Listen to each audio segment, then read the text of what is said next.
భార్యను గూర్చిన ధర్మమును.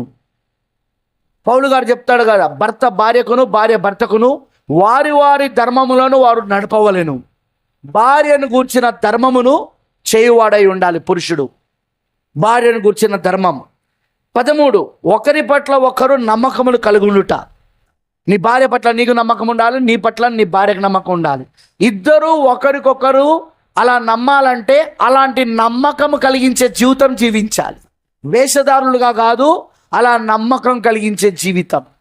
అందుకే ఇప్పుడు సెల్ ఫోన్ ఉంది, నీ సెల్ ఫోను నీ భార్య తీసి చూడాలి.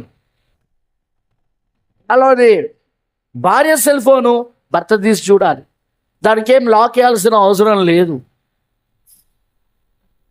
నేను అర్థమవుతుందా?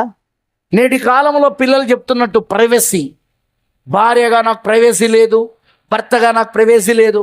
భార్య భర్తల అర్థం తెలిసినోడు ఎవడు ప్రైవసీ మాట మాట్లాడారు. ఎందుకో తెలుసా? వాళ్ళిద్దరు ఏక శరీరం అక్కడ. సో అందుకే ఎలా ఉండాలి అంటే భార్య భర్త ఇద్దరికి ఒకరి పట్ల ఒకరికి నమ్మకం ఉండాలి. వేషధారులుగా ఉండొద్దు.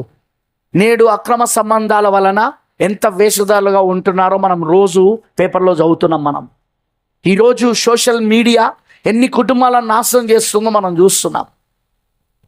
ఆ వాట్సాప్ చాట్లలో అపరిచితులతో వాళ్ళు పరిచయం కలిగి ఉండడం, వాళ్ళతో అపరిచితులతో వాట్సాప్ చాటింగ్ చేయడం, లేదా ఫేస్బుక్లో అలాంటివి ఉండడం. ఎవరికైనా సరే ఫేస్బుక్లో మీకు అకౌంట్ ఎందుకు? దేనికోసం నాకు చెప్పు. దానివల్ల ప్రయోజనం ఏంటి చెప్పు? ఎవడోడితోడో ఫ్రెండ్ రిక్వెస్ట్లు వస్తాయి. ఫ్రెండ్ రిక్వెస్ట్ రావడంతోడే ఆ ఫ్రెండ్కు టిక్ మని కొట్టేస్తావు, ఫాలోవర్ అయిపోతావు, వాళ్ళు నిన్ను ఫాలో అవుతుంటారు. ఇలాంటివే అక్రమ సంబంధాలకు దారితీస్తుంది.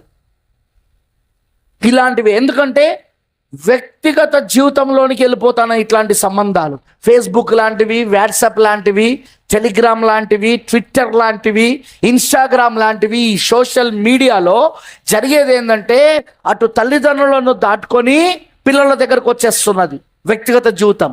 అలానే భార్య భర్తల మధ్యలో భర్తను దాటుకొని భార్యను దాటుకొని వ్యక్తిగతంగా వచ్చేస్తున్నది. వీళ్ళు వ్యక్తిగతంగా కనెక్షన్ కలిగి ఉంటున్నారు. అదే వాళ్ళకు అక్రమ సంబంధాలకు దారితీసి చివరికి అది హత్యలకు దారితీస్తుంది. హత్యనా ఆత్మహత్యనా? ప్రతి అక్రమ సంబంధం చివరికి ముగించేది హత్యనా లేక ఆత్మహత్యనా? ఈ రెండిట్లో ఏదో ఒకటి ఖచ్చితం. అది ఖచ్చితం.